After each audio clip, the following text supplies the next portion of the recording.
And hello kayo dyan, mga friends. Yes. Dito ako sa paborito kong pwesto sa bahay. O, di ba? Ganun talaga. Meron talaga tayong mga paboritong pwesto sa bahay. Mga corner in your house, no? Na gustong-gusto mo talagang tambayan. Dito po ang gusto kong tambayan. Yung dito lang ako, sa gilid. Nakaupo at nagkakape. Hmm. Kailangan pa ganyan ang pagkakape. Anyway, my friend, kumusta naman kayo? Magkape muna tayo with my friend here, Peppa Peg. Wala lang. Ay, ang pinakapaborito ko talagang moment yung magkape. Ikaw, ang pinakapaborito mong moment? I mean, you know, the whole day. Sa isang buong araw, ang paborito ko talaga na time is yung mag-coffee na. Coffee time is my favorite time of the day. Any day, anytime, any season. Basta any. Basta kape. Tara kape.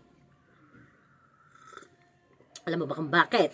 Dahil sa pagkakape na yan, mga kaibigan, nakakapag-relax siya ng utak. Bakit no?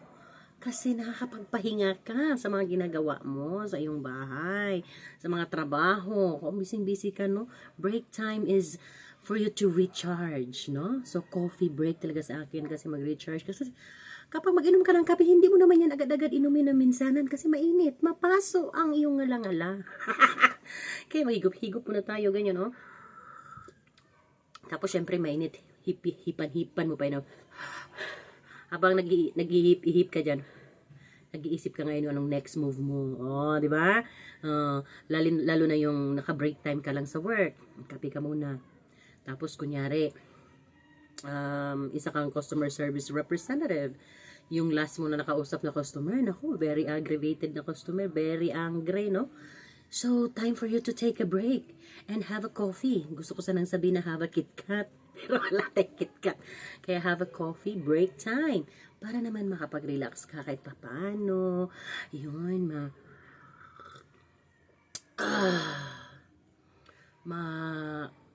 i-ano mo sa sarili mo kung ano ba yung nagawa mo sa kanya, bakit siya nag-trigger, anong nag-trigger sa kanya, bakit siya galit, or whatever, patawarin mo siya sa isip mo lamang para makapag-move on ka na sa iyong buong araw na pagtatrabaho, no?